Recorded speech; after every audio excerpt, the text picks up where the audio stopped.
Welcome to episode 102 of the Thunder Underground podcast. My name is Trent. As always, I'm joined by Jason, and we're going to talk about the best of 2016. Yes, we sure are. We got a list, so. Yeah, this will be our final podcast of 2016, of course. Hope you guys had a good Christmas week and then a good New Year's coming up. Looking forward to 2017 and more podcasts. Got some great stuff coming up. We've got our top 16. We've, of course, got honorable mentions.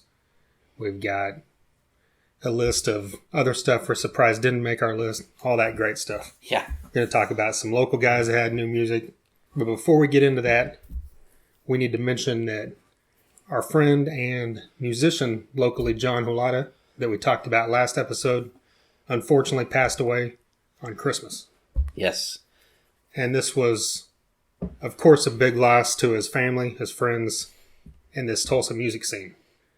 Because as we've talked about, I mean, you can talk about anybody after they pass and say they're a great person.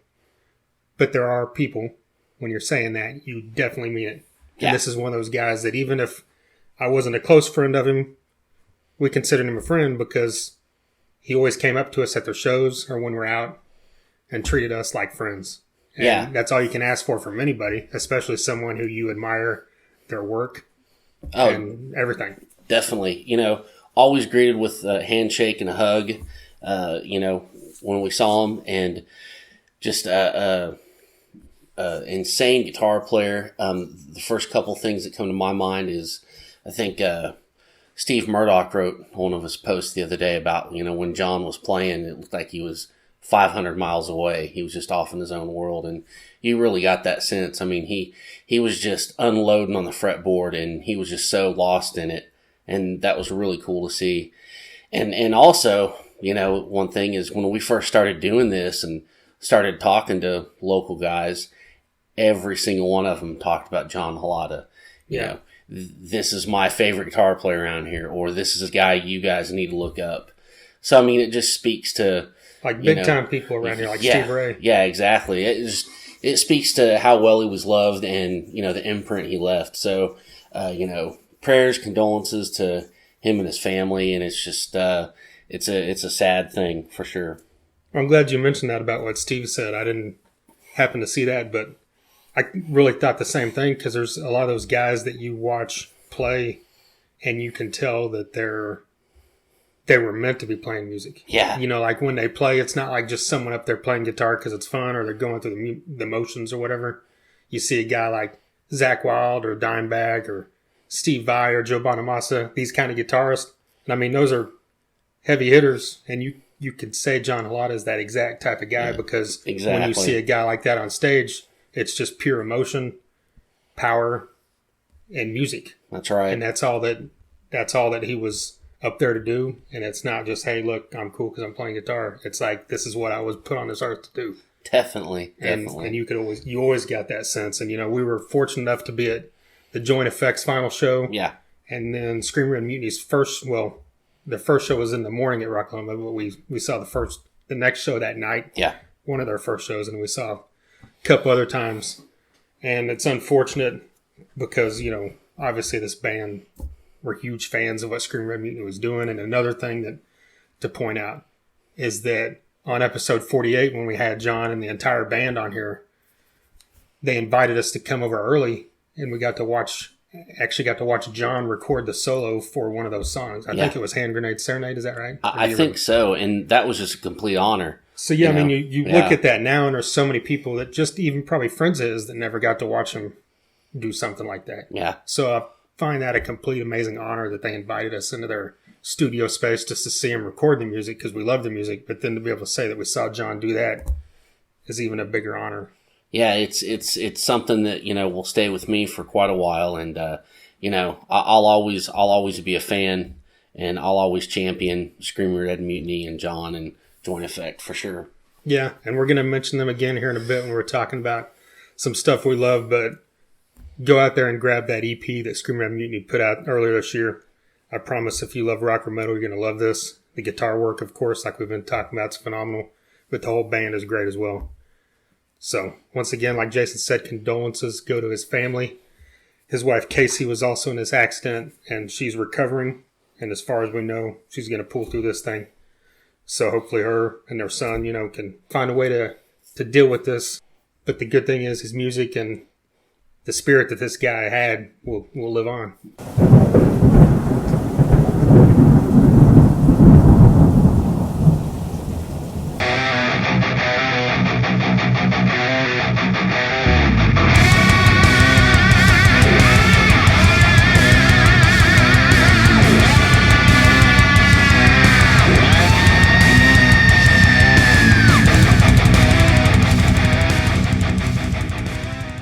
All right, well, 2016. We've heard countless jokes over the past many months that 2016 has been a bitch as far as taking away prominent musicians. And now as the year went on, it turned into actors and as well, Yeah, no one was safe. Yeah, and, we don't need to get in all that. We've mentioned them as they went. Unfortunately, George Michael passed a few days ago and Carrie Fisher yesterday.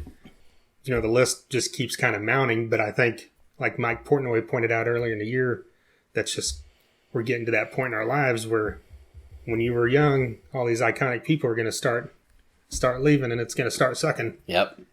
But without getting into all that, the flip side of it is that 2016 was an amazing year for new music. It sure was. We had so much good stuff. I mean, where do you even start? Right. Well, you start with Nervosa. There you go. No. Well, I threw that in there for you. Nice. Well, thank you. No, well, to mention, to go back, we did an episode like this at the end of 2015 for the best of 2015, obviously. And we mentioned how it seemed like 2015 was better than recent years as far as the not the quality music, but the amount of music that was good. Because there's always tons of stuff coming out every year. But last year was it just kept coming and everything was great. And 2016 basically was the same exact way.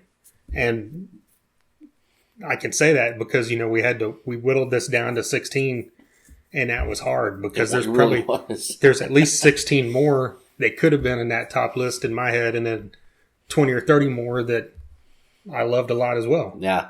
And the funny thing is we were whittling this down and tweaking it right up to the minute you hit record. Yeah. We really were. So, yeah. I mean, it's just, it goes to show you how much good stuff was out there this year.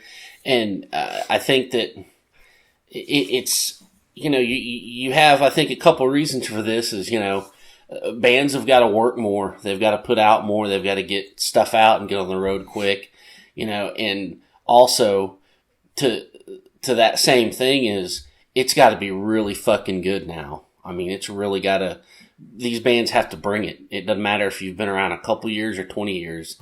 They've really got to do some interesting stuff because there's so much out there. The market's so flooded. I mean, it's just coming at you in all directions, and we're all victim to that. I mean, there's a ton of stuff that we forgot about or we didn't even know was out. So... I mean, it's just, and you can't get away from it, You're only human. You're going to forget about some stuff or overlook some stuff because there's just so much to choose from. Yeah, when we started putting this thing together, I was thinking, I went back and found a few lists of just everything that came out. And it just started, I was like, holy crap, I completely forgot to listen to that. And I sent stuff to you and you're like, I forgot about that. Yeah. And another thing that goes into what you said about you have to make stuff good as technology has changed everything, obviously, because, 20 years ago, you could have a couple great songs and someone's going to have to go buy your album regardless. Now they could just go download those 2 songs and not care about the rest of your album. Exactly. So if you want someone to buy a full album, you need it to be all killer, no filler, right? Exactly. Hashtag of the year right there. Right. Well, the other thing that I think to point out is that what we just mentioned with 2016 and 2015, I've seen for several years people were saying, like, music sucks these days. There's never, it's not like it used to be. And I'm like, that's because you're a jackass. It's plain and simple. You're not looking for stuff or you're not looking under the surface of what's on. If you're still just listening to terrestrial radio and, you wish people were releasing stuff like 3 Days of Grace did in 2006, sorry. The new Prong album's 20 light years better than that. Yeah, exactly. And, you got to look for it. If you don't have, Sirius does a great job of, a lot of these bands putting their new stuff out there or exposing you to new bands. But if you don't have Sirius, you've got to get on the internet. Internet radio is a good spot, whatever. Yeah, I mean, just like you said, you've got to dig these days, because if you're looking at, terrestrial rock radio to guide you, you're fucked. You're fucked with a capital O shit. Yeah. Because there's nothing. There's like 3 Nickelback songs, and there's like 4 bands that sound like Nickelback, and then some stupid ass Five Finger Dipshit songs. So but they're probably playing. I feel the new sorry Metallica. for you. And that's the one thing, they're playing the new Metallica, which is great. That's fine. But you know what? You should also be playing Breathing Fucking Lightning, 5 times an hour. You should be playing the new Megadeth instead of Symphony of Destruction and Sweating Bullets over and over and fucking over. Yeah. So the best thing to do with your terrestrial rock radio is turn it the fuck off and start digging. Get your shovel out and put some effort into this, people.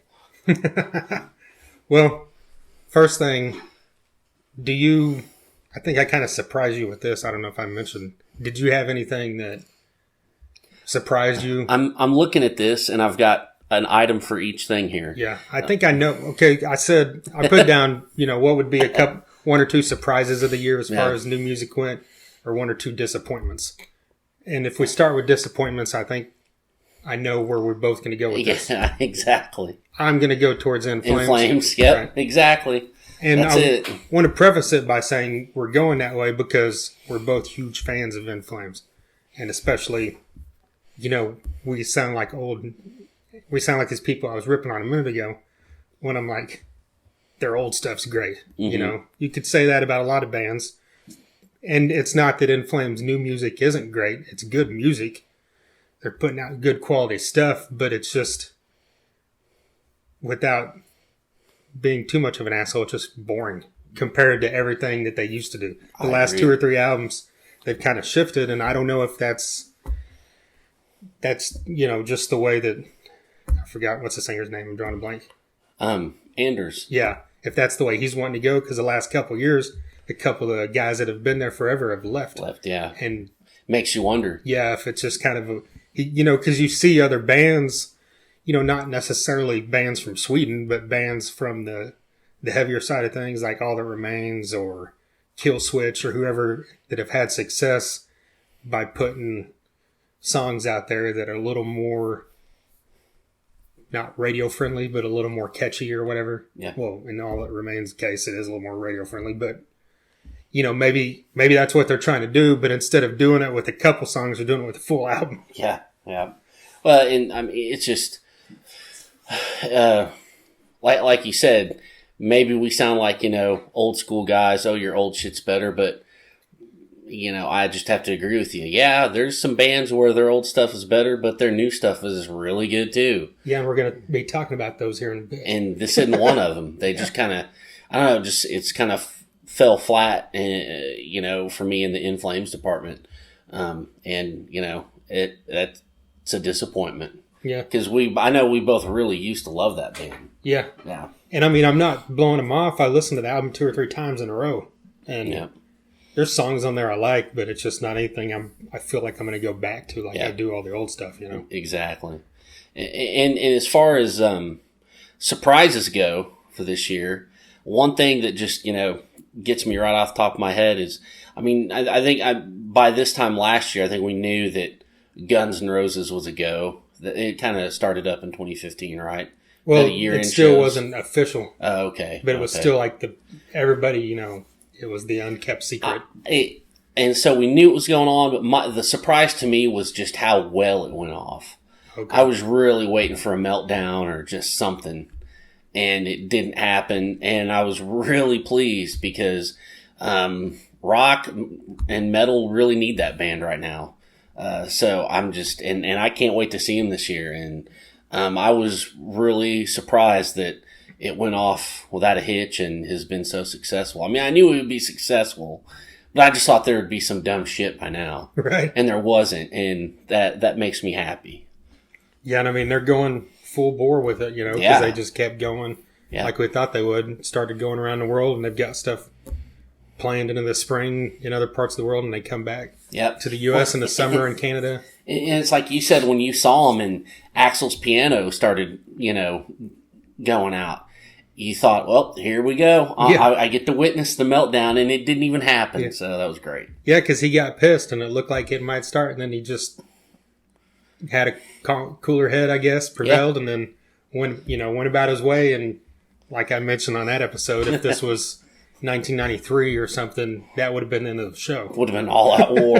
Right.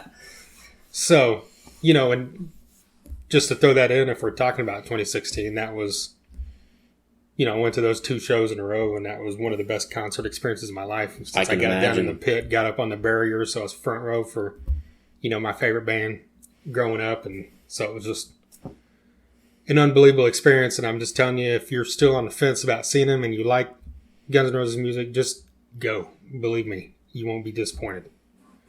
I think my surprise as far as music went was Weezer. Not that I should be surprised, because I've always liked their music, but the last album they did a couple years ago, kind of like In Flames, just bored me to death. It had like a couple of really cool songs, and the rest of it just... And Weezer's always been one of those bands I could put on an album and just let it go. Mm-hmm. And, they're just right quality rock music. And, they're not hard and heavy like a lot of stuff we talk about, but I've always loved the band.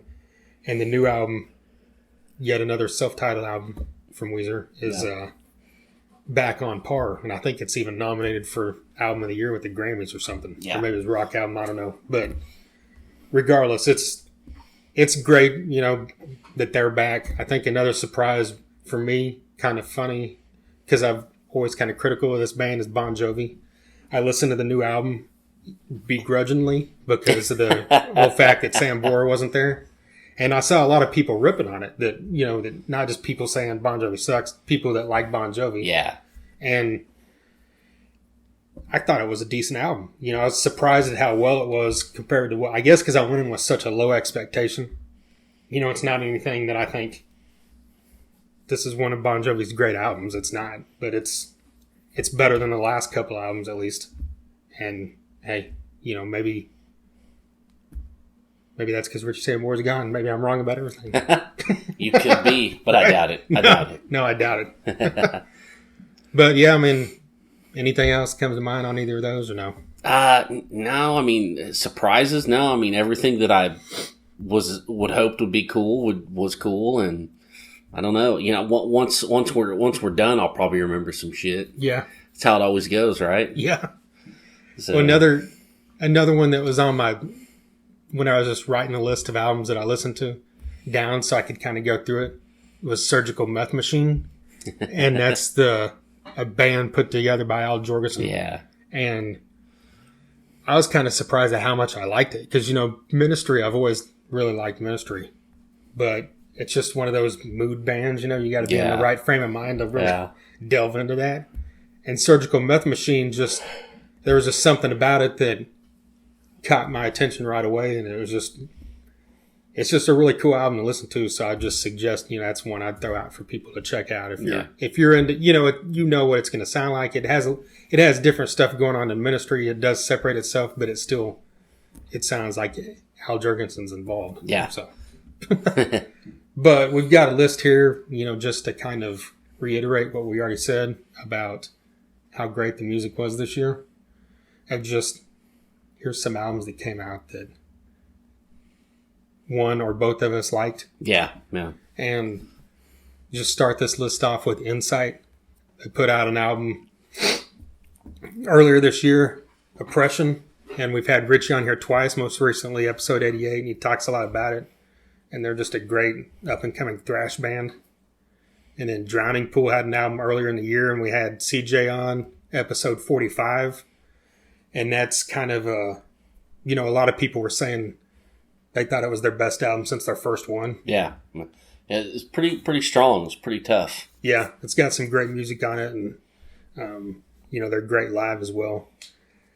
And before we get too deep into this, another band that had a great album that I know we're probably going to catch some hell on for not having on our list as Amon Amarth.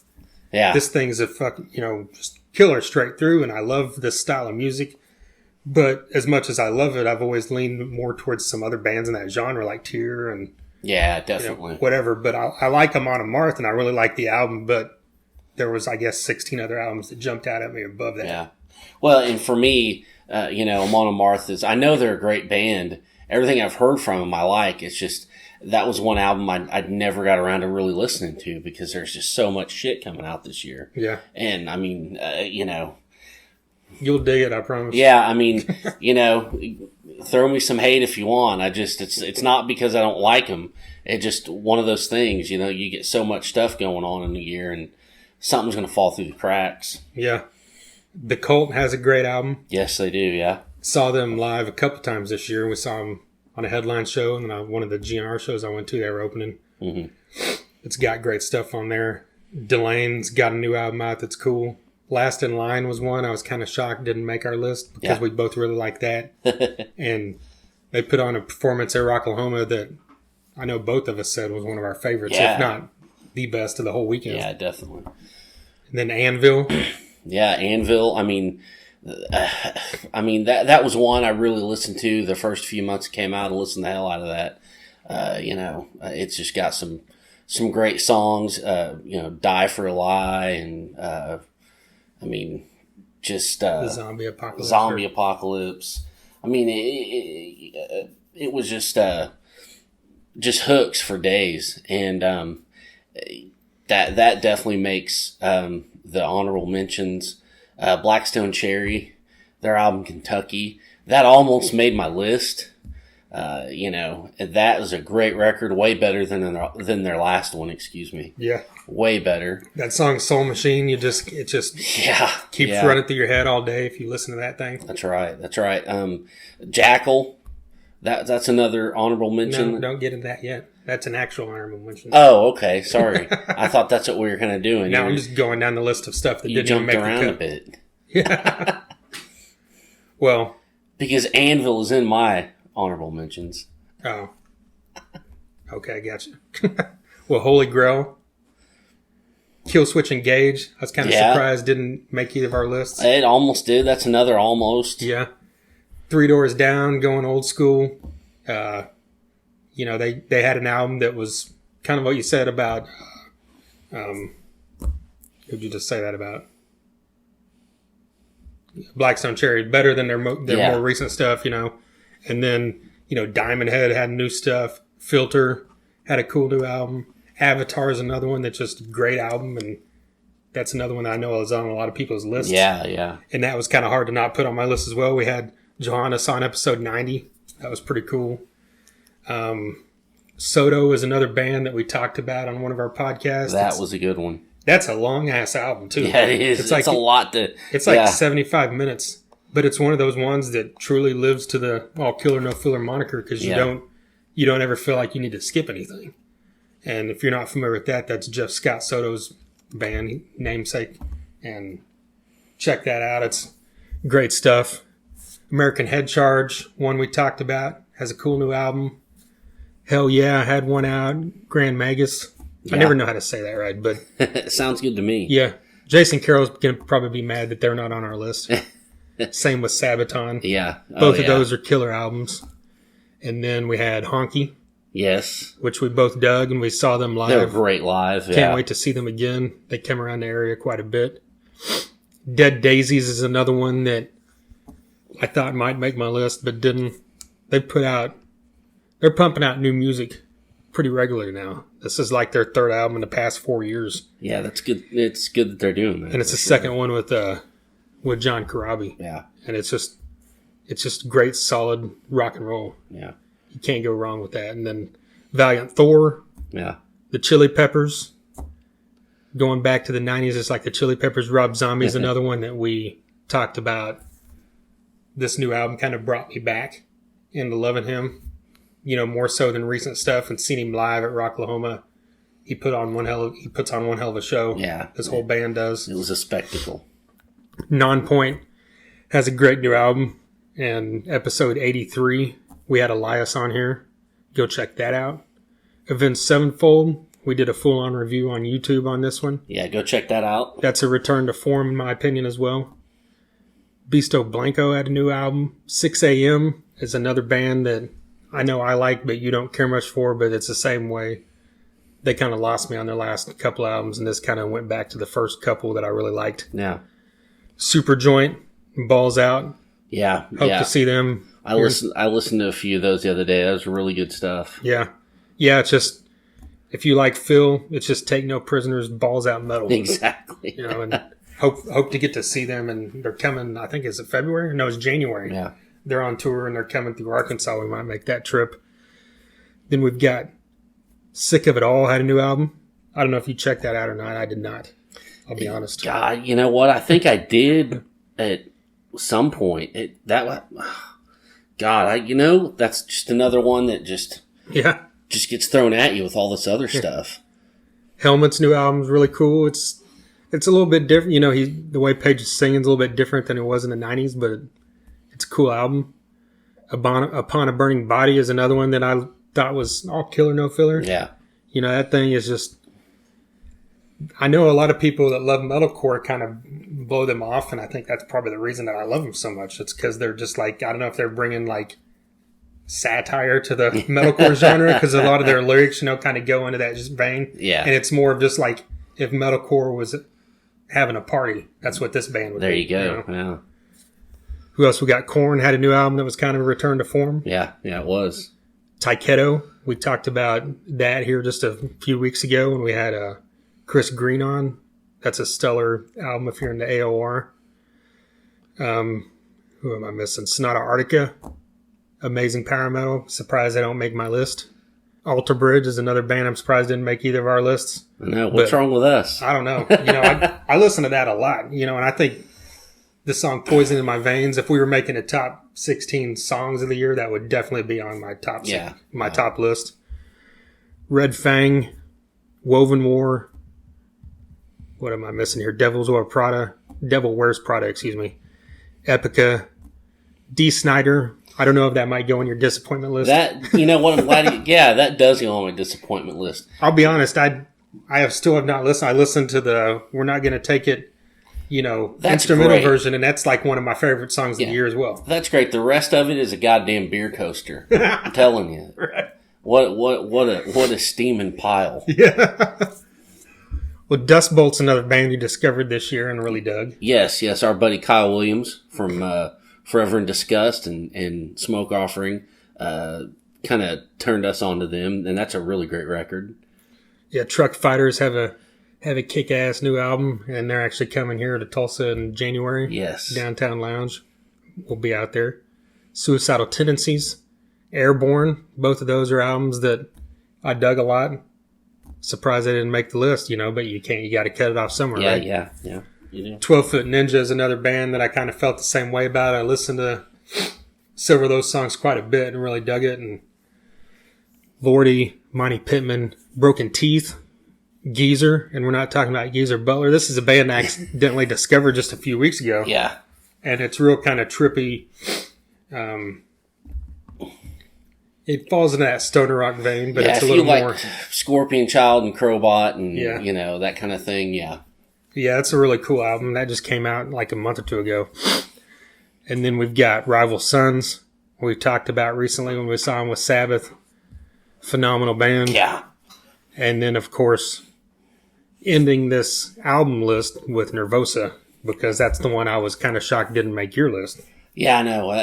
Just one of those. That was another one I listened to the first part of the year, like really heavy, and then just other stuff took over. And I don't know. Just when it came time to make the list, I just kind of, I don't know. It just kind of fell through there somewhere. I don't know. But it's a great record, and it's just a great band all the way around. All female thrash from Brazil. Yeah, and a 3-piece. Yeah. I mean, God, they got such a big, raw, just violent sound out of 3 people. It's great.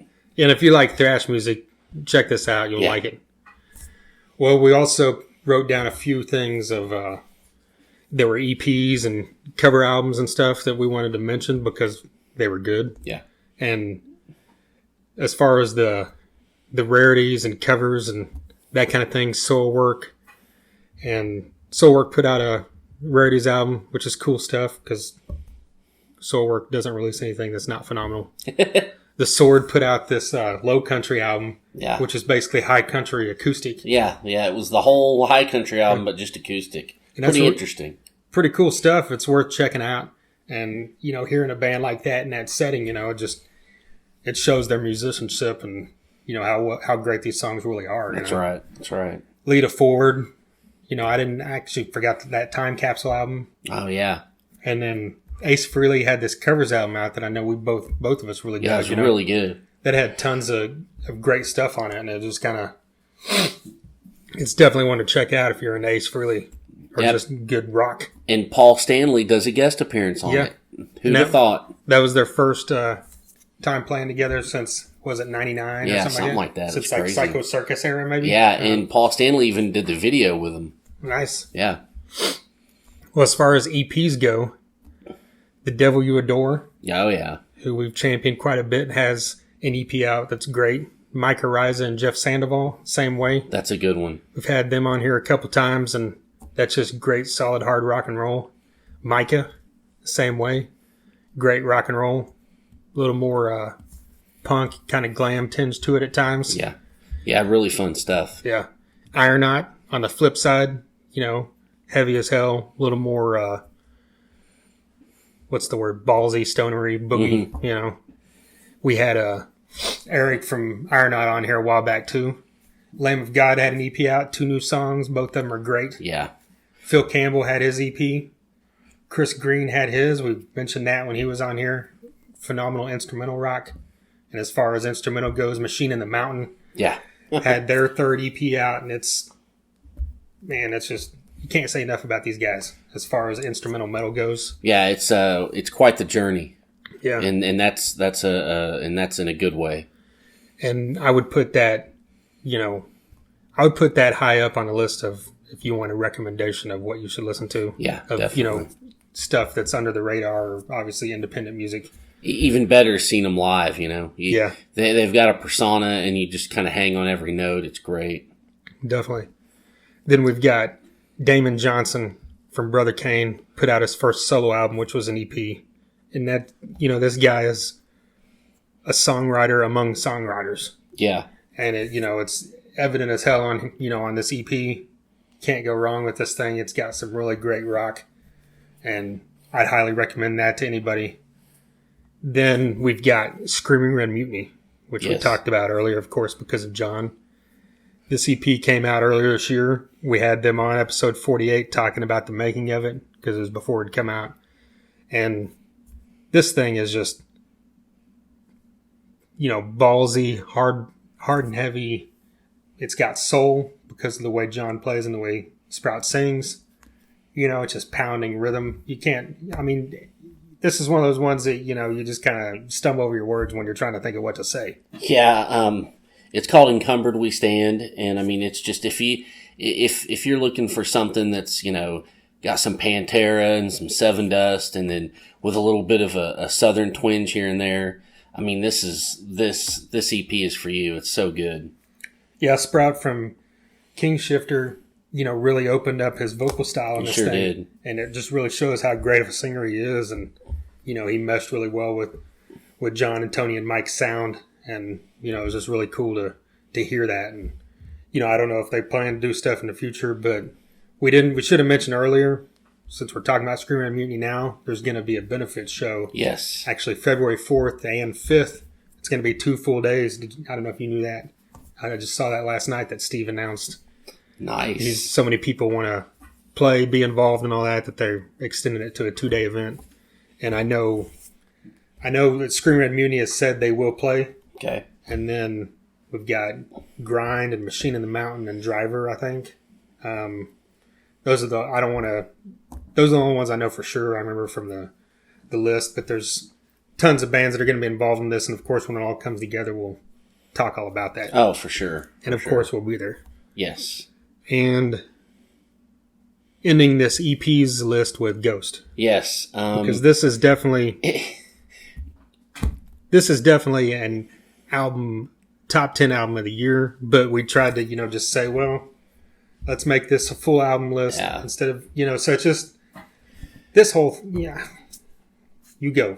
Well, it's what you said earlier is if there was like songs of the year, Square Hammer would probably be number one. Yeah. I mean, this song this is a perfect picture of where Ghost is at right now. They've got the melody and kind of the campiness with, the heaviness. And I mean, this song, Square Hammer, is it's everything.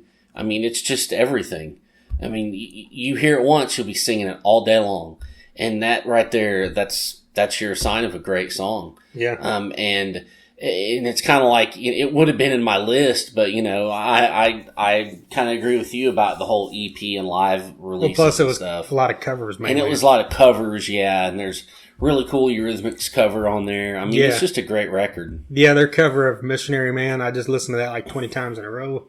And, well, not just now, but I mean, I have. And, that Bible, and I can't remember what else is on there, I mean, song title-wise, but you can just listen to this thing straight through, and it just takes all these different turns, and it has all these styles, and, I know so many people kind of rip on this band, but that's what I love about them, is that they're so diversified in, like, the styles that they're playing, but they're staying in that same kind of evil hard rock vein. Yeah. That real 70s dark Satan feel. And, and Ghost is a band where so much of their attraction is their image, and their costumes and their stage show and stuff. And I get that. I'm kind of right there along with it. But I'm telling you, man, if these were just like, 4 dudes in jeans and t-shirts, I mean, I'd still love this band. I mean, their music just stands alone as that damn good. Yeah. That's what separates them from someone like Gore. Yeah. Right? Sorry. You're going to catch some shit for that. Well, jumping into honorable mentions as far as the bands that made our top 16 but kind of got cut off at the end because we, when we combined our list, obviously a couple things get cut off. You added Anvil and Nervosa. See, I see what you did. Yeah, you're fucking with me, Trent. They weren't on your top list. That's why I didn't put them on honorable mention. Added them last minute. Yeah, but I already went over those 2, so that's fine. Okay, so my top 3 honorable mentions were Primal Fear, Monster Truck, and Scorpion Child. Yeah, and obviously those are a little, well, at least Monster Truck and Scorpion Child fall in the same vein, but still they're quite different.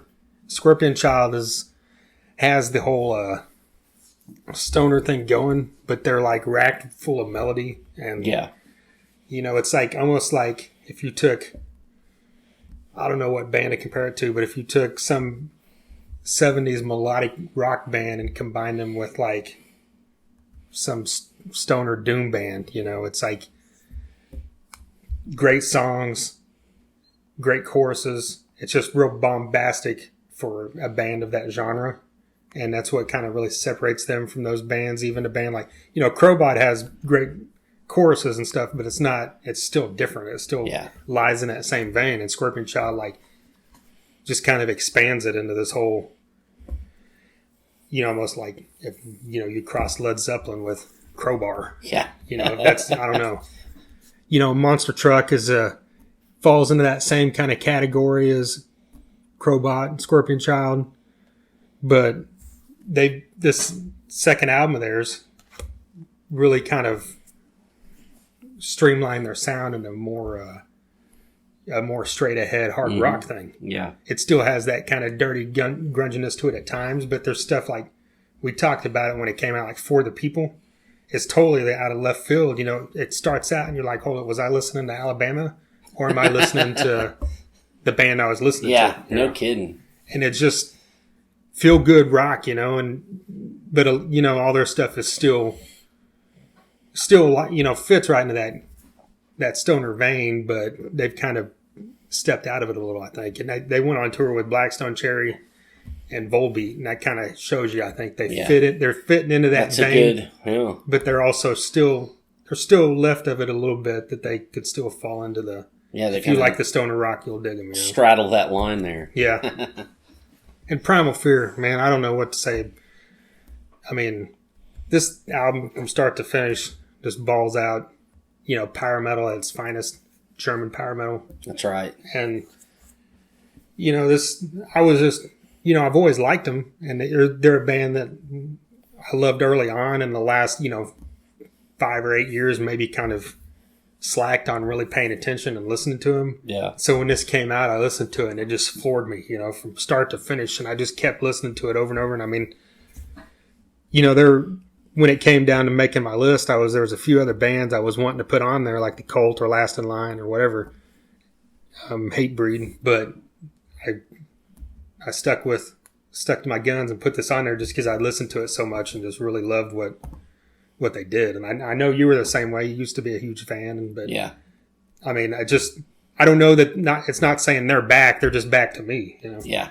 Yeah. Well, and that's really all that matters, Yeah. And I need to do that because I kind of fell off the primal fear train a little bit. Yeah. So yeah, I mean, that's awesome. Yeah. Judas Priest, if you like Judas Priest. Oh yeah. It's kind of if you cross power metal with Judas Priest. Yeah, pretty much. As far as my honorable mentions, we already kind of touched on Nervosa and Anvil.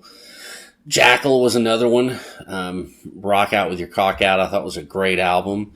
Way better than the last one. Yeah. This is a little bit more focused, and it was kind of reminded me more of, Push Comes to Shove.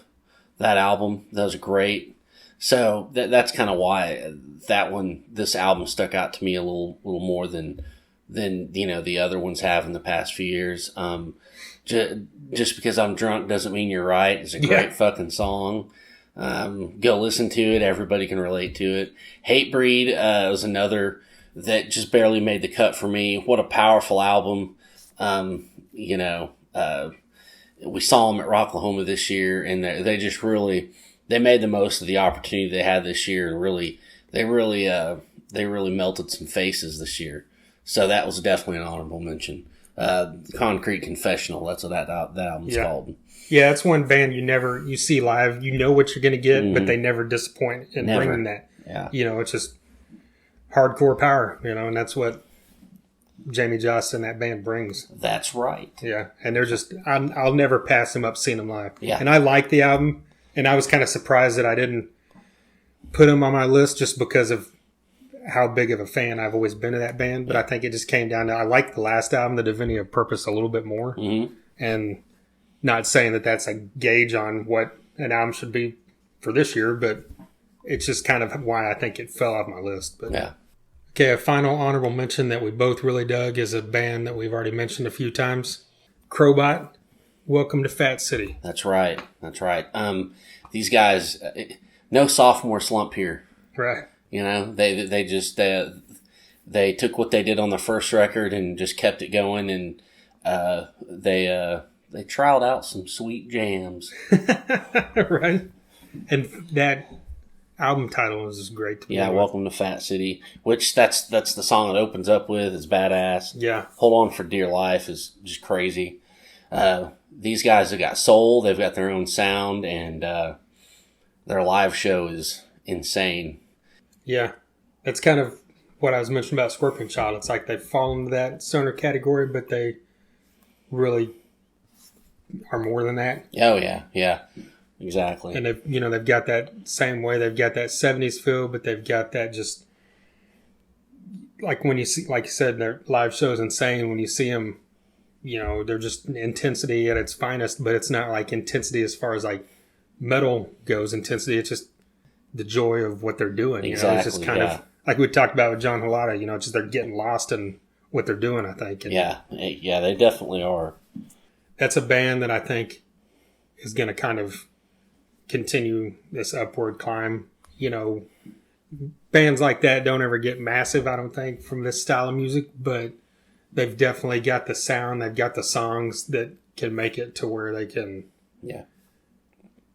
be, 20 years from now. Yeah. People will still be talking about this band. And the voice. Yeah. My God. Yeah. Yeah. All right, getting into the top 16 now.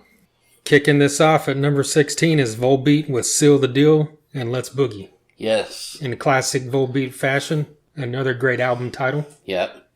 And it's always something and something. Right. So they're not letting us down there. And I know one thing that jumped out to me, also jumped out to you. Because we kind of talked about this album in depth right after it came out. Yeah. Was that Something and Something, Outlaw Gentlemen and Shady Ladies was their last album, which I liked. It was good, but it didn't live up to the level of the first four. Yeah. And this new one does. Oh, yeah. It got right back to all that. Yeah, it kind of brought them back to where they should be, in my opinion. And, I mean, the Outlaw Gentlemen and Shady Ladies had some good songs, but it's not like Seal the Deal and Let's Boogie where, hashtag all killer, no filler. Yeah, you just want to sing every song, like just such a sing along. Yeah, it's got everything you want from Volbeat. You know, the classic, heaviness that they bring with like Seal the Deal, and it's got that real Metallica-esque to it, like some of their stuff does. But then they go straight out with my favorite track is Battleship Chains. Yeah, where they go straight into that kind of social distortion kind of thing, which has always been prevalent in their music, kind of because of the way he sings and the way he writes as well. And he's obviously a big fan of Mike Ness and Social D. But Battleship Chains to me just jumped out because it's just such a great song that could fit in a million different genres. Yeah. It's like the sign of a true great song that you could play this in like 15 different styles. Yeah. And it would be a great damn song. Yeah, or you could just play it with one voice and one acoustic, and it would be amazing. Yeah. Yeah. So hopefully one day we get to hear Michael Paulson play this acoustic. That's right. I really like Black Rose, the song they did with Danko Jones. Yeah. I mean, that was just... that's probably my second favorite. Yeah, that was just all balls right there. And the standout track for me is Goodbye Forever with, the big, grand, backup vocals and all that. That was a pretty uplifting song. I wonder if Johannes from Avatar would like that one. He probably would. He wasn't big on the kids' choruses and stuff with the kids' voices. He just have to give this a chance, right? But yeah, that's a great song. That's the kind of song where you could hear that being like on classic rock radio 20 years from now. Oh yeah, definitely. Like a staple. Yep. And this, like I said, the whole album, it's a long one. It's got a lot of songs, but they all hold up to the standard that we hold Volbeat at. Exactly. The Devil's Bleeding Crown kicks this off, and it's a great song live. I saw them live this year, and they played 5 or 6 of these songs, and Let It Burn. That was actually, no, it's Rebound. It's a cover song, I think. Yeah. I can't even remember who it was by. It was something completely random, like one of those alternative bands or something. But yeah. They always seem to throw a cover in on most albums, and they're real good about being completely diversified in the covers they do. Yeah. Everything from Social D to Hank Williams to, was this like Teenage Atari Riot or something crazy like that? And, they did... I Only Want to Be With You. Yeah. Yeah. And which was like the Coasters or something? No, oh, was God, that? Something I from know. the 50s, one of those... But that totally fits them, Yeah. Yeah, because they're the type of band that could be... If there was a 50s or a 60s era, your golden oldies type bands, if there was one of those bands that became a hard rock metal band, it would be Volbeat. It's Volbeat, that's right. There you go. Well, number 15 is Prong, No Absolutes. Sorry, 10 is that? I haven't known if that was X or 10. If that's I think it's 10. It's like their 10th studio album, maybe. But you know what it is? It's badass. Yeah. Yeah, X stands for badass. How about that? No Absolutes from Prong. Man, this one... See, Prong's another band that I mentioned with someone, I think Dead Daisies. They put out a lot of music recently. Surprisingly, more than a lot of bands of this... Yeah. Of any style, really. The last 5 years, I think they put out 4 albums. And, one of them was a covers album. But... there's basically been new music every year from Prong. And in my opinion, this is the best one of those new albums. I mean, I really dug Carved in Stone and listened to that a ton. Yeah, that was a good one.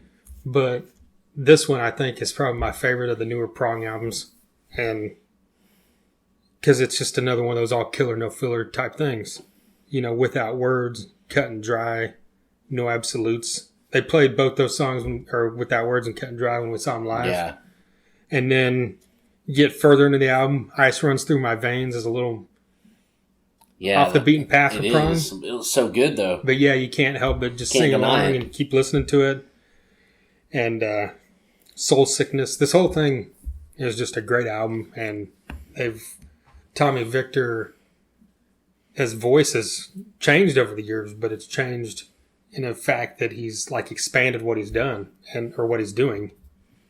And he's singing more than he used to, and he's showing that he's great at what he does, and when you see him live, it all fits in great with all the early Prong stuff that, was a little heavier. I mean, a little more hardcore, whatever you want to call it. Yeah. But, I think this whole album stands up with any of the early stuff.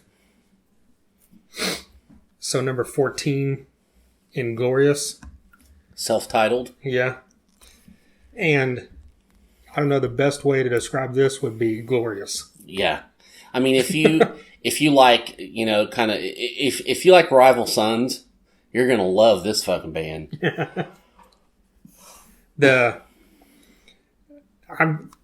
I'm still shocked that somehow this band completely fell. Exactly. How did we not know about this sooner? Yeah, whenever I started looking them up, I saw people talking about them earlier in the year and last year. And this album came out earlier this year, I think in the spring, and I didn't know about it until about a month or two ago. Yeah. And then I heard one song and it just knocked me on my ass. And so I went in and just listened to the full album. And it's just another one I couldn't believe, what am I listening to? I'm like, who? I thought at first, I'm like, surely I know who this guy is, because the voice, at first don't remind me of, Oni Logan from Lynch Mob, and then it started reminding me, almost a little bit of, Dio at times, and then I started thinking, is this that dude that's in Last in Line, And then I looked it up, and it was a guy that was on The Voice. He's on The fucking Voice. And it's he was just one of the contestants on The Voice that didn't make it into the finals, I guess. Mm-hmm. Which I don't know, after listening to this guy, who the fuck beat him and what the hell they're doing right now. I can't imagine that it's anywhere near as glorious as this is. Yeah, exactly. I mean, this is classic rock with a punch, updated classic rock. I don't know, that might sound kind of dumb, but I mean, and it's got the soulful, powerful, just soaring vocals. I don't know the guy's name, but he's one of those guys that can hold the mic way out from his head and just still, project. Yeah. And it's just, these guys, there's no way they weren't going to be in our top 16. Yeah, it's just phenomenal. With a bullet. Yeah, phenomenal hard rock guitar work too, and Girl Got a Gun. There's just so much, and it's got this bluesiness to it, and it's really the vocals, like you said, are what really drew me in. But then the more I listened to it, just this whole band. Yeah. Breakaway, Bleed for You, Girl Got a Gun, Inglorious, Unaware. This whole album. Yeah. It's definitely one that I can't wait to hear more from this band in the future. I hope that they tour America. I think they're from England. Yeah. Is what I remember reading. Mm-hmm. And it's just definitely one of those bands that I hope more people find out about, learn about. Hopefully someone listening to this right now will check them out. I can't say enough great things about these guys. That's right. Well, speaking of saying great things about guys, we've said multiple times throughout the history of the first 102 episodes of this podcast, great things about Scattered Hamlet. Yes, their album Swamp Rebel Machine is at our number 13 spot. Yeah, and we had them on kind of recently. Actually, it was the day the album was released. Was when we recorded the episode. It came out a few days later, but episode 95, we talk all about this. We had them on earlier in the year on episode 76, and then we had them on before that last year. 3 times now. But episode 95, we go into a lot of the songs on this album. And, just talking about it, when we saw them live that night, they played every song but one. And this is just, when you think of a name of an album, you hear the name of this album, Swamp Rebel Machine, and it's a great description of what you're getting here. Oh, man. Yeah. It's, it's swampy, it's twangy, but it's powerful. It's like Black Label Society, but not down tuned to like Z, you know? Yeah. I mean, if that makes any sense. I mean, it's just, it's everything you want in a southern kind of metal vibe.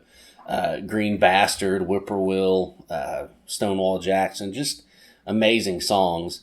The lead playing is out of this world. I mean, it crosses over the, you know, it gets shreddy and then it gets bluesy at times. I mean, Adam Newell is just the man.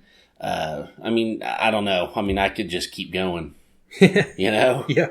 The Lesson is another song that just kind of jumps out. Yeah, definitely. It's super long for Scattered Hamlet. It's like, what was it, like 8 minutes or something, or 7? I can't remember. Yeah. But, you know, on that podcast, they talked about the whole thing, and it's about taking, you know, bro country artists and drowning them in the Tennessee River. That's right.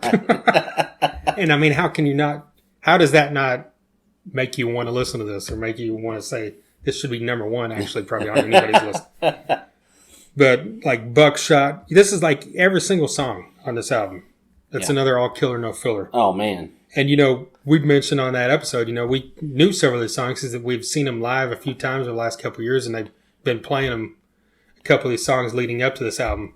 So, you know, it was cool to finally hear them recorded. And, you know, this is just great. Like I said, swampy, southern hard rock and roll. Yeah, definitely. Well, moving on to number 12. Yes. A little bit different direction. We got Gojira and their album Magma. Yes, this is just a great album from start to finish. I really like what Gojira is doing nowadays. You know, they've always been kind of wide open in their sound, but, you know, this time around there's more clean vocals. It's just, you know, it's a little bit more memorable. You know, songs like Silvera and Lowlands. Lowlands is insane. I think that I've used this term before, but it's, you know, this is really Gojira to me is kind of an avant-garde metal, you know? I mean, it's like the, you know, metal that you'd go see in a museum. You're about to say that on another one coming up next. Probably. And I mean, it's just, it's really, I just caught that metal you'd see in the museum. That's nice. It's really something cool for the ear. And, I think that, and this is one of those albums, like, this is one of those albums where, you know, you feel, okay, something's brewing here. These guys are going to go on to even something better than this, you know, and you don't get that kind of vibe from every album.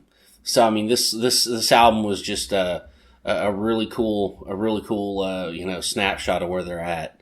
And, you know, I'm really pleased it made our list. Yeah, I can't remember which song it was, but one of the songs, Devin Townsend plays on. Yeah. And I remember hearing that, and that was really badass. And like, well, that's another album that we completely forgot to mention earlier, but that Devin Townsend project, that shit's insane. But anyway, sorry to get off subject. But didn't you see Gojira open for Metallica like 10 years ago? Yeah, it was like 2009 or something in Dallas. Yeah. It was like Gojira, Lamb of God, Metallica, yeah. Wow, if you made that bill now, people would go apeshit. Yeah. Yeah, people would lose their fucking minds. And you know what? They could do that again. Yeah. You know, it'd make perfect this sense. summer. Yeah. Yeah. Yep, exactly. Well, number 11, Evergrey, The Storm Within. Yes. And I think that kind of falls into that avant-garde, if you want to say yes. it. Yeah. What did you, when we talked about him? Like, you know, this is some, you want to play this in like a nice 3-piece suit or something. He said it was metal for gentlemen. Metal. It's like you put on a nice tuxedo and go listen to the metal. Exactly. So, you know, Evergrey is a band that I've, you know, championed for a long time. And they're the true definition of all killer, no filler, because I should have counted up their albums. I don't know how many albums they have now, but say they've got 10 albums, you could put all 10 of those albums in a playlist and hit random and never skip. Like, they don't have a single filler anywhere. No, they don't. You know, that's just my opinion, but I'm going to stand by it. And, of course, The Storm Within is no different. The Storm Within seems to have a few more, or a couple more ballad type songs than a normal album does, but it doesn't matter just because they're phenomenal at what they do. Yeah. And it's just so grand. The whole sound, when you think of bands from Sweden, they're at the top of my list beside, they're probably number 2 behind Soilwork. And when I think of that area of the country, that area of the world, you think of a lot of stuff that's a little bit heavier, a little bit more evil sometimes, especially when you get into the black metal stuff. But even the Swedish stuff, you think of early In Flames or Soilwork, just sounds nastier than Evergrey does. Yeah. But Evergrey to me, kind of, when you think of them, you think of that area of the world. It's just like big and grand, and you think of like an eagle flying over the snow-capped mountain, and it just has that feel when you listen to their music. You just feel like it should be fucking cold wherever you're at. Yeah. Even if you're listening to it in the summer. I don't know. I'm kind of getting weird here, but hey, I'm okay with getting weird. Yeah, but yeah, I just like every other album, I love this thing, and The Lonely Monarch. Just check it out. If you've never listened to Evergrey, you don't even have to listen to this album. I'm championing it because it's 2016, but just pull up any of their albums. Monday Morning Apocalypse. It's all killer, no filler. All right, number 10 is Cheap Trick. And this is kind of a turn for most albums on the list. They're probably the least heavy, I guess, of the stuff. Yeah. But Cheap Trick can still be categorized as hard rock, I would think. They're more classic rock. But this album, Bang, Zoom, Crazy Hello, I guess if anybody else put out an album named that, you would think, what the hell are they doing? But since it's Cheap Trick, yeah, they can get away with it. It makes perfect sense. Yeah, exactly. The first single off this, No Direction Home, just completely latched onto it. And I've always loved Cheap Trick, everything. They're another band that it doesn't matter what era. Obviously I like a lot of 70s stuff more, but even the 80s, when they got kind of really, really 80s with The Flame and Mighty Wings, I still dig it. Yeah. But obviously their best stuff is their earlier stuff. Oh, yeah. But they're another band that even when, they don't put out new albums all that often, but when they do, that's quality stuff because these guys have been doing this stuff forever and they're phenomenal musicians and phenomenal songwriters. And even though every person on this planet has heard the name Cheap Trick, I still think you could put them as an underrated band. Yeah. Because, they went into the Rock and Roll Hall of Fame last year when they should have went in years ago. Fucking Green Day went in before Cheap Trick. I know. It's just asinine and fucking pisses me off. Sorry, I don't even... Well, I just lost my train of thought. Didn't they go in the same year? No, it was the next year. But okay. I thought Green Day went in a year before. Okay. Yeah, that's sad. But anyway, this album, it's just, if you ever like Cheap Trick, you got to listen to this. These guys, a lot of people, like we talked about earlier, kind of blow off new music, especially from bands like this. Yeah. When you get into the more classic rock bands, sure, Surrender's not on this album, or Dream Police, but that doesn't mean anything. When I wake up tomorrow, Blood Red Lips, Long Time No See Ya, this is just great music. And I'll champion Cheap Trick till I die. You should. As well you should. Yeah. And this record. Yeah. And I've only seen them a couple of times, and they're one of those live bands that I just wished I could see more often. Just oddly, they never come to Oklahoma. Yeah. Except like when we saw them, it was at Rocklahoma 2 or 3 years ago. Yeah. And they blew everybody else off the damn stage. Yeah, they did. Yeah, we saw them open for Stone Temple Pilots 20 years ago, and they blew them off the damn stage. Well, was it Rocklahoma? They went on before Korn. Yeah. And they made Korn look like a garage band. Yeah. Yeah, so I hope to see them more, hopefully Robin Zander or I'm drawing a blank. Rick Nielsen don't end up on the 2017 list of celebrity deaths before I get to see these guys. No shit.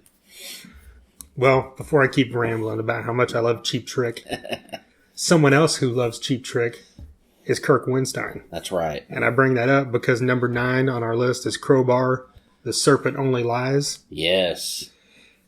Episode 79 was the most recent time we had Kirk on. We've had him on before that. I think Yeah. it was 29. And that was actually before this album was released. But he talked a lot about recording it That's right. and everything. So that's a good one to go listen to. And once it came out, of course, both of us checked it out instantly. Because Yeah. we're both huge fans of Crowbar. Clamored to it. And I really love, I admittedly like Symmetry in Black a little bit more than I like this. But I Okay. still love this album. It's great. It's Crowbar's another band. You know what you're going to get. But at the same time, there was something different about this. It seemed a little more streamlined than their previous stuff, if that's a good way to put it. Yeah. But I mean, I know you had it higher up on your list than I did. So what do you? I thought it was. I mean, low and slow, baby. Yeah. Low and slow. That's how you got to do it in Crowbar. Right. And I really like that aspect of this band, and that's what drew me, in. And I mean, it's just the production is. I mean, it sounds crystal clear. The riffs are just, they're beastly. I just love this record. The Serpent Only Lies title track, and Falling While Rising, that song just sticks to your ribs. Yeah. So yeah, I love his voice, and, He's another one that his voice has come a long way. Yeah, it really has. Throughout their career. And I like when they hit those like harmonics in there, it just those just real glassy tones that, only Crowbar can pull off. I mean, and this is just textbook Crowbar. It was such a great record. Yeah. I don't think, they're a band that I never expect them to not put out a great album. And, The Serpent Only Lies is only proof of that. That's right. Number 8, You Will Never Be One of Us from Nails. From Nails, yes. And admittedly, you latched on this a little more than I did, but I dug this. This is just like extreme. I use the word balls out a little much, but, extreme in your face, just like, holy shit, is a good way to put it. And we had a couple guys, friends of ours that have listened to this podcast, Trevor. Yes. And Kyle. You mentioned Kyle Williams earlier. That have both around the same time were like, you guys got to check out Nails. Yeah. Have you heard Nails? No. Fuck, you need to go listen to this band. Yeah. So we did, and I fell in love with it right away. It's just that thing that I've talked about before, just short and just gnarly, ugly, fast. Just 1 minute songs, 2 minute songs. The vocals are just caustic as fuck. I mean, this is heavy and it's extreme. And I mean, if you like 3 Days Grace, you're fucked. Go listen to this record and it will pummel your balls as it should for being a 3 Days Grace fan. But anyways, I mean, this is just, I love it. I mean, just the opening track, You Will Never Be One of Us, just that wall that the guitars just build. I mean, it's just insane. I mean, it's just so violent and just crazy. And that tone just keeps through the whole record. I mean, this thing is just, it's a mind crusher for sure. Yeah. You like that most of the songs are like a minute and a half. Yeah. And then like the last song's like it's 8 minutes long. I fucking love it. It's just making everybody go, what the fuck? Right. And to me, that's what I really like. I like when just, if something pisses people off, I immediately want to go listen to it. And I love it for the fact that it pisses people off, Right. So, there you go. But this one didn't piss anyone off. Everyone loves this fucking record because it's a good fucking record, so. Yeah.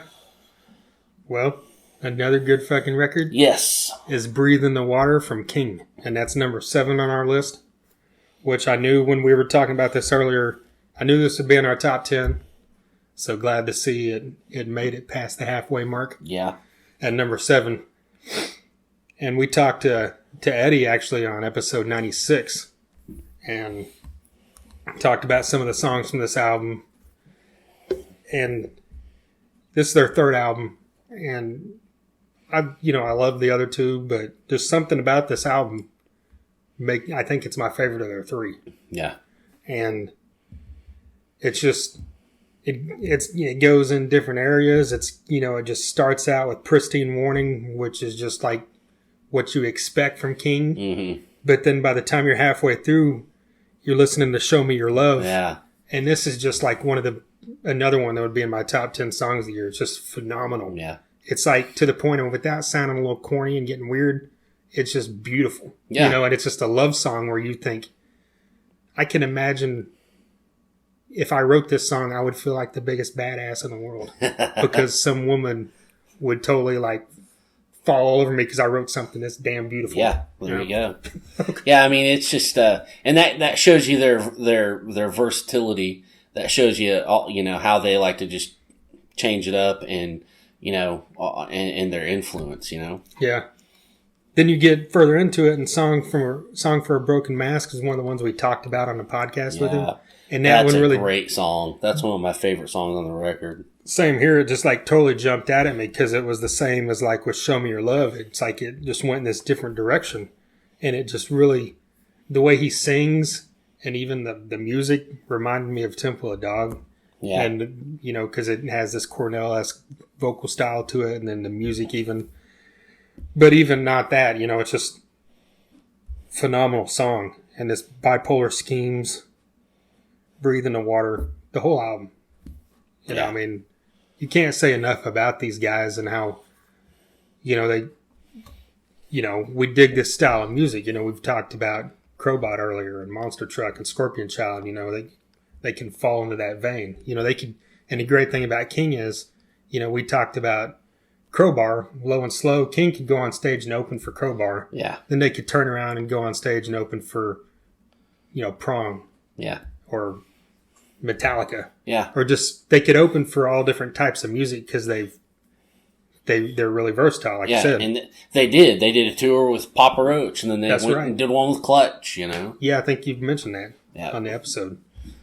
Yeah, so just, if you're not on board with King, you got to start right now, Breathe in the Water. Yep. K-Y-N-G, King. Yes. Like I said, episode 96 with Eddie. Check that out. And speaking of previous episodes, Death Angel falls in at number 6 with The Evil Divide. That's right. We had Ted Aguilar on episode 91 talking all about this album. And this is another one that just, a band from the heyday of thrash is back. They never weren't back. Their their recent albums are great. But kind of what I said about Prong, this is my favorite one of their newer stuff. Yeah. This album just like, it just kicks your ass. The Moth, it Can't Be Like This. Yeah. Hatred United Hate. Man, they really struck something with this album, I think. Yeah. It's just hard to put into words almost. And and it kind of shows you how good this album is. They've gotten a little bit more attention than they have in the past few years. That's true. And this thing is just full of riffs, full of hooks. It's brutal. This is a great record, The Evil Divide. Lost is another great song. Yeah. And it's got, choruses that get stuck in your head too, and when you think of old school thrash, you don't really, there's some songs that do that, but this just really, everything you listen to, it just kind of, like you like to say, kind of sticks to you. Mm-hmm. Yeah, definitely. And, I can't say enough about Death Angel. And here we are at number 6 on the list. And, without giving too much away before we get into it, well, you could already read before you listen to this who's on our list. But the top 6, 4 of the top 6 are bands from the heyday of thrash. Yes. So what's that say? That these bands were huge 25, 30 years ago, and they're still putting out music that is quality enough to be in the top 5 or 6 of a top 10 list or top 16 list, whatever. Well, that's and that's just all these bands are bringing it. Yeah. There's been ups and downs, but whatever it is about this era right now, they're all bringing it just like crazy. Yeah. Death Angel, The Evil Divide has the song The Moth on it, which came out before Moth and the Flame. Listen to episode 91 where you can hear Ted even say that himself. That's right. Well, number 5, here we get into the top 5. And another band from the heyday of thrash, which has never went away, is Megadeth. Yes, Dystopia. And this is another one you could say is a return to form. I talked about the fact previously on this podcast that I like Super Collider. Okay. And a lot of people do not. Yes. And I like the album, but I like it for what it was. It's just a cool album. Yeah. It's not a thrash album. Yeah. They never said it was a thrash album. That's right. But with Dystopia, you can say it is. Yeah, this is a thrash album. And thrash they did. And it's the first one with Kiko on guitar. Yeah. And then, of course, Chris Adler played the drums, who I assume probably won on the next one now that Dirk from Soilwork is the drummer. Yes. But the point being, the return to form, has kind of been attributed to Chris Adler. Yeah, I think you could say that. Because whenever he came in, not his style of drumming, they returned it to form. I mean, even though his drumming is awesome, it's just, the stories came out that supposedly when he was talking to Dave, or when Dave was playing stuff for him, he would say, no, that doesn't sound like what Megadeth should sound like. And then he would present something to him. He's like, that's what my Megadeth sound like. Yeah, my Megadeth. Yeah. Which is what, he's around the same age as us probably, so he was looking for something that sounded like Megadeth from 86 to 92 probably. Exactly. Pretty poignant when you think about it. Yeah. And this whole thing, is just another all killer, no filler album. And it reminded me of, I've liked everything Megadeth has ever done except Risk. And I like a couple songs on there. Yeah. But I remember I was, even in the later years, in The World Needs a Hero or whatever else from that era, Endgame, I was still really excited when a Megadeth album came out.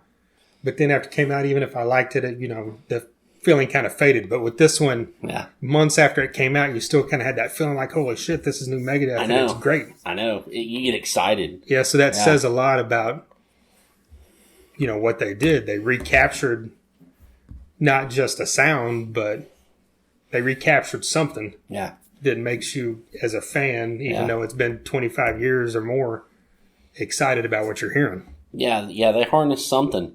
I mean, I really like Poisonous Shadows. I like The Emperor. Yeah. Even the more, the Threat is Real, Dystopia that we all heard, I mean, it's all the same level. It's all the same, badassedness, if you will. I mean, it's great. Yeah, The Emperor was really cool. I like that. Yeah. Dystopia, I love how it started out with that guitar and from Kiko, I guess. And, that's another thing that really transcended back to the early stuff without sounding dated. But it really made you feel like you're listening to old school Megadeth. Yeah. Oh, yeah. And at the end of the album, Melt the Ice Away, what'd you think of that? That was awesome. Yeah. Those last two songs are covers, yeah. Yeah. And because I remember Foreign Policy. Yeah. Because I remember listening to those and thinking, man, one of them, it just has a real punk feel to it. And then it turned out being like Fear or something, right? Yeah, I think so. Yeah. So it was a cover of a punk band. There you go. Well, moving on, the top 5 Thrashpalooza here. Testament, Brotherhood of the Snake is number 4 on our list. And same way. I keep saying this, but they fall right in that category for me with Death Angel and Prong, where their last few albums, I loved them, but this is the best of their newer stuff. Yeah. And this Testament album, holy shit, when every song you think, oh, this is the best song on the album. Yeah, and then the next song starts and you're like, holy shit, this is the best song on the album. Yeah. It's one of those type of albums, and the riffs on this thing from Skolnick are just fucking insane. Yeah. And it's just nonstop. Like, the riffs are the thing that probably stand out to me the most. Yeah. I mean, the vocals, obviously, because there's a couple, like the first time I heard the song Brotherhood of the Snake, I was kind of shocked because he does everything. Like, he does the heavy growling stuff that he did, when Skolnick was gone. Yeah. And then he does this classic, the classic Chuck Billy sound. But then there was even points in there where he's like freaking screaming like he's in a metalcore band or something. And I thought, is this really him or is this someone else like on the song with him? And he did like 4 different styles in that one song. And throughout the album, there's a little more of those growls, and which is cool to see because he does that stuff great. And you always heard those rumors that Skolnick wasn't a fan of that stuff. Mm-hmm. And that's why he did it when he was gone, I guess, because he could. And then once Skolnick came back, they never played that stuff live until like the last few years. He's kind of more open to it now. They played a couple songs from that album. And then, of course, now you hear on the new album, there's that style mixed in. So he must be cool with it, I guess. Yeah, and you also you can't neglect to mention Eric Peterson, and he's just like he's the riffmeister in that band, and he's kind of the secret weapon. I mean, when everyone always gravitates towards Alex Skolnick, but Eric Peterson is the fucking man. Yeah, he writes all that stuff. Right? Yeah, and that's kind of cool too, because he's the guy that's like, when you think of Testament, he's like the last guy a lot of people think of. Exactly, yeah. Which is kind of bad, but it's always cool whenever a guy kind of keeps that whole, he's kept that thing going for the whole entire existence of that band. He's the Malcolm Young of the operation. Yeah, pretty much. Secret weapon. Yeah, Brotherhood of the Snake is just a phenomenal album that could be number one any year except this year. Yeah. Because of the next three things we're going to talk about. And it's like, I actually had it above number 3. I don't know. I didn't show you my final list. Mm-hmm. But just the way the things fall. Yeah. But anyway, number 3 is another band from the heyday of thrash and the heyday of all music, I guess is a good thing to say, because they've always been big, is Metallica and Hardwired to Self-Destruct. There we go. So we've done a full-on review of this thing. It's on YouTube. Yeah. YouTube.com/The Thunder Underground. Subscribe to us. We did actually the first, because they put out Atlas Rise, Moth in the Flame, and Hardwired as singles before the album came out. And we did reaction videos to each of those. And then we did a full-on album review once it was out. And the theme, obviously, of all that is that Metallica is back. They were never gone. But as far as what the majority of people love about Metallica, it's back in a lot of these songs. Like Atlas Rise and those 3 songs I just mentioned. And then Spit Out the Bone and Murder One. These all songs kind of harken to the heyday of Metallica. Yeah. And then you've got songs that fit into that sound of the Black Album. And like you talked about, there's even songs that sound like Load, but they're like heavier than Load was. Yeah. So I think that's why people are latching on to it. Because Load had good music, but a lot of people were butthurt because it was more of a hard rock album than it was a metal album. Exactly. Well, and funny thing is, the last, Jesus Christ, man, since the Black Album, there's always people like, this album sucks, Load sucks, Reload sucks, Saint Anger sucks, Death Magnetic sucks. You don't hear Hardwired to Self-Destruct sucks at all right now. I don't know, unless I'm just not looking for it. I haven't seen any negative anything about this record anywhere. I mean, this record is firing on all cylinders, and it's hitting everybody in the right places, apparently. I mean, because it's at the top of everyone's list. Everyone's, having a cow about this fucking record, and it's great. It's really good. It's what they, like I said before, it's kind of what they should have done between the Black Album and Load. I think, or you could say it's the next. You could say it's their 6th album, and so they're whatever, like Metallica, then Hardwired Self-Destruct. Right. I mean, it's just it's that good, and they finally kind of caught that lightning in a bottle again.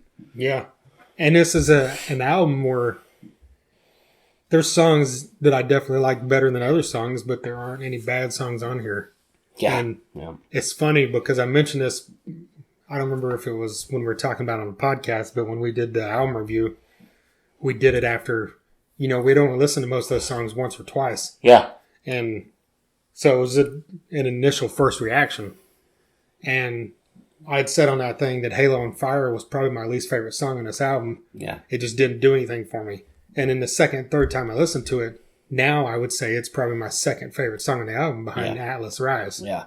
And which is crazy to me because it's like 8 minutes long and it's real reminiscent of Load era Metallica. Yeah.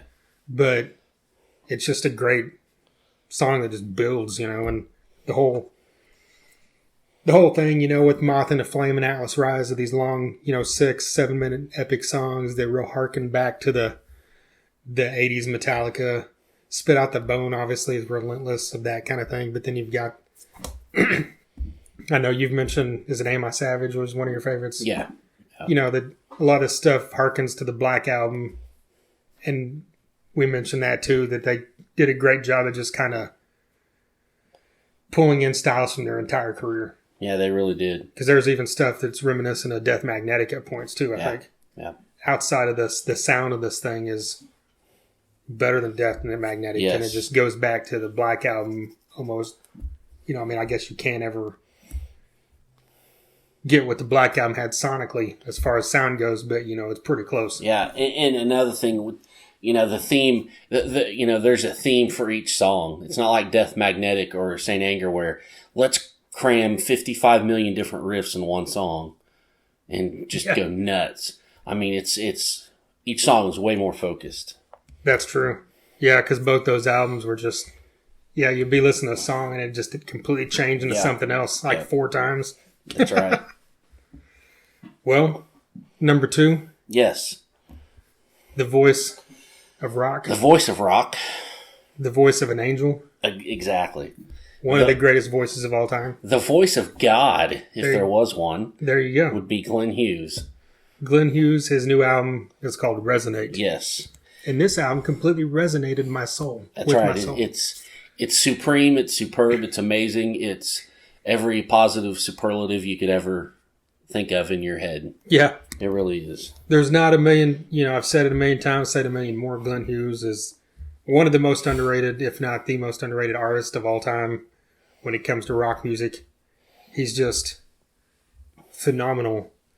Phenomenal doesn't even really describe this guy. Yeah, I mean, not only is his voice just, it transcends anything you can imagine, but, he's got songwriting, he's got musicianship. I mean, it's just a package all the way around. And this album is just, it kills from, the opening track, Heavy, is insane. Let It Shine, I love that one. I mean, it's just, I could go on. Yeah. Yeah, and his bass playing, really jumps out at times in some of these songs too, like Heavy, Yeah. And it's another album that's got some different styles brought together. It's got the funkiness, it's got the soul, it's got the blues, it's got the hard and heavy. There's some songs that are just like God of Money and what am I thinking? Flow, I think. Just some of these songs are real heavy and reminiscent of what he was doing with Tony Iommi. Yeah, whenever he did the stuff with him. And it's the first time he's done just solo heaviest rock he's done since then, probably. Yeah, because any of his previous solo albums are more along the bluesy rock kind of lane, and this is more what a lot of people know him for. Yeah, exactly. Which is the Deep Purple, Black Country Communion, more recent California Breed, and then of course stuff he did with Sabbath and Tony Iommi. Yeah. Like this falls along more of those lines, so it's what, obviously the stuff I love the most, but everything he's ever done is cool. Yeah. You can listen to, Hughes Thrall or any of his early solo albums, and it's just good music because, like you said, this guy's a songwriter. This guy's one of the voices of all time. Yeah. The voice of rock. There you go. The last song on the album, Long Time Gone's like real slow and just another one of those songs that's just great, beautiful. And it's another thing I feel like with, like I was talking about Cheap Trick, I feel like a kind of rambling of like not making sense, but because I could just keep rambling about how great this guy is, his voice. And like you mentioned on another podcast, not only that, it's just great to see him when you see him on social media or in interviews or whatever. He's like this extremely positive person, and it resonates through his music, Yeah, it helps your day out a little better. Yeah. And he's number one on my bucket list as far as musicians I've never seen live. Yeah, one day. And I don't care what form it is in. I'd love to see a solo show where he played all different stuff from his career. But he's also, the news came out that Black Country Communion is supposed to release an album next May. That's right. So you would assume they would at least do a few shows. So maybe we'll get lucky on that. But I know he's mentioned as well that 2017 he's going to try to do more shows in America because that's one thing he hasn't done a lot of in recent times. Outside of he did that tour with Alter Bridge last year. Yeah. But it didn't come anywhere near us. So that's my dream for 2017 if we're looking forward to that. Is I hope I get to see Glenn Hughes finally. Yeah, that will be the best. Yes, so please check out Resonate, number 2 album on our list. All right, here we are at the end. Number 1. We know. We've mentioned it like 20 times the last 3 months. Yeah. Or, well, all year because it came out early in the year. Yep. But we've known for a while this would be number 1. Yeah. I kind of thought, well, Metallica would be number 1 on your list, but you held true to your word, and Anthrax was still number 1. It was our unanimous number 1. Yeah, it's unanimous all the way around. And, I mean... For All Kings. I mean, how is it this band, John Bush, Joey Belladonna, it doesn't matter. Every record just is better than the last one. Yeah. It's just nuts. I mean, and like I said earlier, all these guys are just stepping up and making the best music ever, you know. They're not resting on their laurels. They're not, they're not phoning anything in. I mean, this stuff is just, it's breathtaking. It's breathtaking metal. It really is. Right. Yeah, I mentioned, without going too deep into this, whenever they got back with Joey, I was a little butthurt because I'm in the smaller group of people that I love John Bush more. Yeah. I always will because John Bush is one of my favorite all-time metal singers. But the way you got to look at it is, look, now we've got Armored Saint back.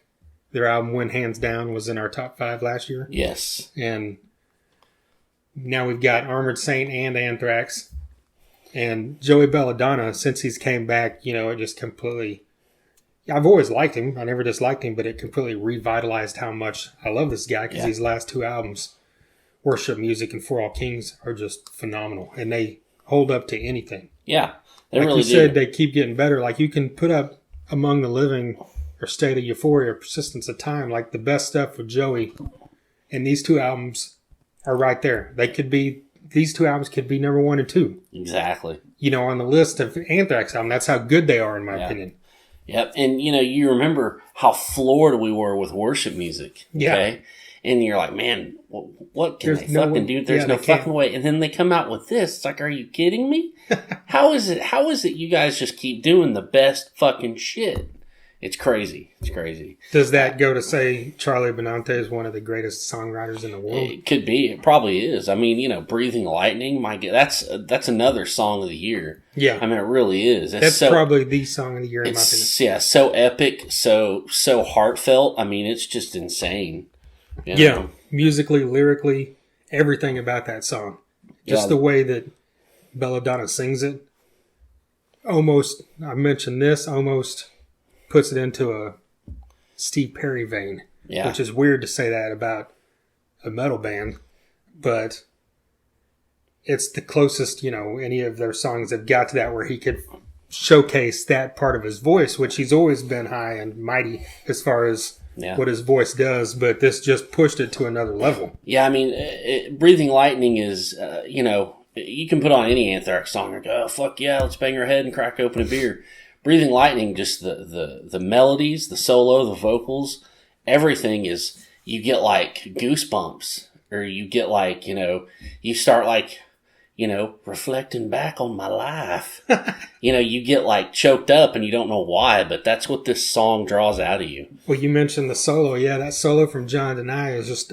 Yeah. It's just one of those ones where you can sing it. Yeah, and it's going to sound funny when you're talking about a band like Anthrax, or a band like Anthrax. You could see him on an arena stage with the air vent blowing his hair while he's playing his solo. That's right. The type of solo this is. It's like built for the arena, just like Joey's vocals are. Yeah. And, I always thought, well, maybe that's going to piss off some diehard Anthrax metal fans. I haven't seen anything negative about it, but I know that when we saw them live with Slayer, they played this song, and like you and Jason Carroll up front, you said you were pissed off that just why aren't people going nuts? Yeah. Everyone was like, meh. They're like, I don't know what the fuck this is. Yeah, play I Am the Law. And I'm like, fuck you people. Right. I mean, they're playing one of the best songs I've ever written, and you're looking at your phones. Go eat a dick. But we just spent several minutes talking about one song in this whole album. Yeah, I mean, we could spend several minutes about each song. Yeah, I mean, I think Monster at the end is just badass. Yeah. Just the swing that song has. Wow. Yeah, and that's another one, just like that guitar riff from Ian, and then Joey's vocals just pull that thing. Yeah, Blood Eagle Wings is just epic as fuck. That's one that I thought harkens to the John Bush era Anthrax. Okay, yeah. Like it's got that real sound that those albums had, in my opinion. Because a lot of this stuff, I can't imagine Joey not singing it. Mm-hmm. But that's the only one I can't imagine John Bush singing. Yeah. Not that matters to anybody. But that in that video, too, is crazy. Yeah, go YouTube that video. It's a mind fuck. Totally. Right? We don't have time to get into it, but go YouTube that one. Yep. Defend, Avenge is great. All of them Thieves. Yep. Evil Twin, the first single. Yeah, it's got that great guitar riff to open the thing up. And, I mean, all killer, no filler. Yeah. Yeah, this, like Trent said a minute ago, when this album came out, it was February, and we knew right then and there, holy shit, And we knew it, and still, 10 months later, or whatever the hell it is, 9 months later, it's our number one, and for good fucking reason. It came out February 26th, by the way. That's right. It was the day that Fuller House debuted. Oh, my God. And the day that Iron Maiden played Tulsa. That's right. It was like a triple trifecta of my 1990s youth. All at once. Nice. New Anthrax, new Full House, and Iron Maiden live. Why you got to bring Full House into this, man? God, have you seen Stephanie's boobs? Yes, I have, and they're amazing. Have you seen DJ's face? Yes, I have, and it's amazing. Well, that's why I brought it in. But during Anthrax, really, there's so much testosterone up in his top 6 or top God. 9. Nervosa didn't make the list, so I had to ogle someone, right? Yeah. Nice. Well, there you go. Top 16. Recap: Crowbot, Prong, and Glorious, Scattered Hamlet, Gojira, Evergrey, Cheap Trick, Crowbar, Nels, King, Death Angel, Megadeth, Testament, Metallica, Glenn Hughes, and Anthrax. Yes. That's a formidable list. Yeah, it's a mighty list. That's right. Just like the Mighty Wings from Cheap Trick. It sure is. Well, looking forward to 2017. I know COC's got a new album. Yeah. That's in the works, has been in the works for a while. That's number one on my list of what I'm looking forward to. I know I didn't really do too much research to know who else has stuff coming. Do you know anything off the top of your head? No, we just went through so many names in this episode. My mind is shot. Yeah. It really is. Right.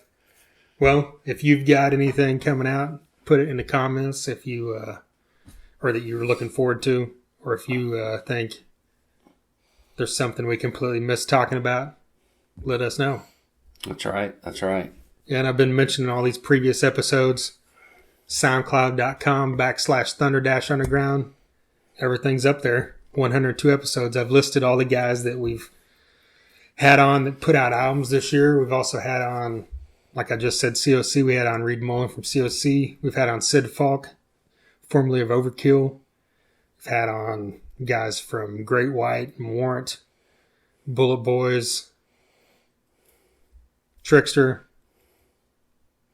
Who else am I missing? Oh, man. God. Insight. I mentioned that early. We've had on Wino from the Obsessed and Spirit Caravan. There's an album that's coming out in 2017. Yes, that's right. That's right. That's New right. Obsessed. Yeah, we've had on a lot of local guys. Driver, Rocket Science, Machine in the Mountain, Screaming Red Mutiny that we've mentioned. I mean, it's just all over the place. Yeah. Soil, Drowning Pool, Murder FM. The list is endless. 103 episodes. Next week will be 104. And that'll be the Normandies. That's right. And we've recorded this one already. We're really looking forward to getting this out to you. It's also going to include an acoustic song that they're going to bring live here on the podcast for the first time. Yeah, it's going to be great. And if you like stuff like Dropkick Murphys, Street Dogs, you'll really dig these guys. We'll talk more about that, of course, on that episode. Get on Facebook.com/The Thunder Underground. Follow us, like us. Follow us on Twitter, THNDRUNDR Ground. Like I mentioned before, YouTube is at The Thunder Underground. Subscribe to that. We've got reaction videos to Metallica, Black Sabbath, Avenged Sevenfold. Have more stuff coming soon. We've got Battlecross video podcast up there that we did with Gumby like well over a year ago. That's right. And then we had a recent one with him. No, sorry, a recent one with his guitarist, Tony. Yeah. Just about a week ago. So check that one out as well. Definitely. Tony Yosta and Allegiance. That's Allegiance, another album that we didn't mention in our they put out list a great of album albums this year. Come out. That was a great melodic death metal album. Definitely check that one out as well. Anything I'm forgetting? Periscope. There you go. T-shirts, koozies. Yeah. thethunderunderground@gmail.com. Yep. Email us if you want a t-shirt. Email us if you've got a band, you want us to play your music, you want us to review your album. Shoot us an email. Give us the links. Give us the MP3s and we'll do it. That's right. That's right. I also, in the new year, I promised to stop saying it definitely and exactly a lot. And but I don't think we'll stop saying We've talked about that like for a year and a half and we never have. I won't stop saying Severmind because we've said that. We said that, remember, as much as, Yeah. So we're going to keep saying Severmind because they kick ass too. Yeah. It took us, over an hour and a half before we said Severmind, but we did it. We can't help it. Right? All right. Well, here's looking at 2017 and we appreciate you listening to us this year, of course. Until next time. Thunder Underground, y'all.